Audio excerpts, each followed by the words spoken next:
السلام علیکم ورحمۃ اللہ وبرکاتہ۔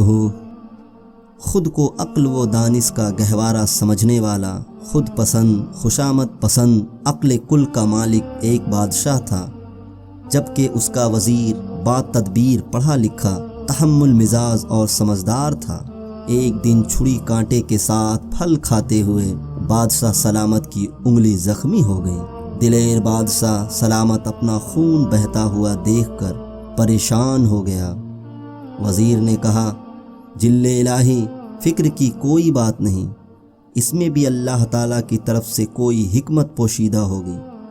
نازک مزاج بادشاہ سلامت چلا اٹھے، میری انگلی کٹ گئی ہے اور اس میں کوئی بہتری نظر آ رہی ہے، داروغہ اسے جیل میں ڈال دو۔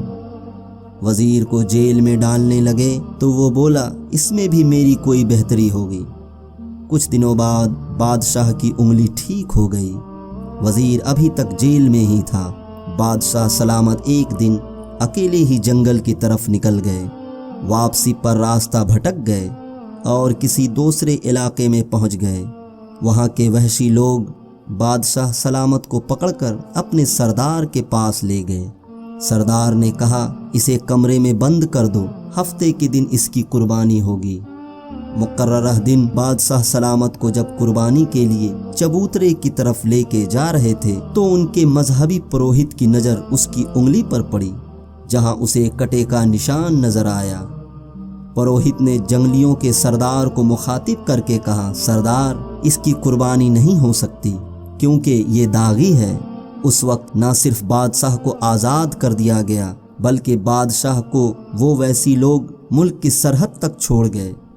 جب بادشاہ محل میں پہنچا تو اس نے فوراً وزیر با تدبیر کو رہا کر دیا اور کہنے لگا، تم ٹھیک کہتے تھے کہ انگلی کے کٹنے میں اللہ کی طرف سے کوئی حکمت پوشیدہ ہوگی۔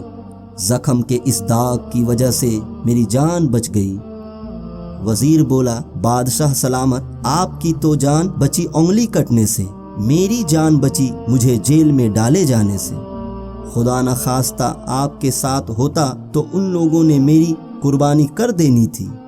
دونوں کی زبان سے بے اختیار نکلا، سچ ہے، اللہ تعالیٰ کے ہر کام میں حکمت پوشیدہ ہوتی ہے۔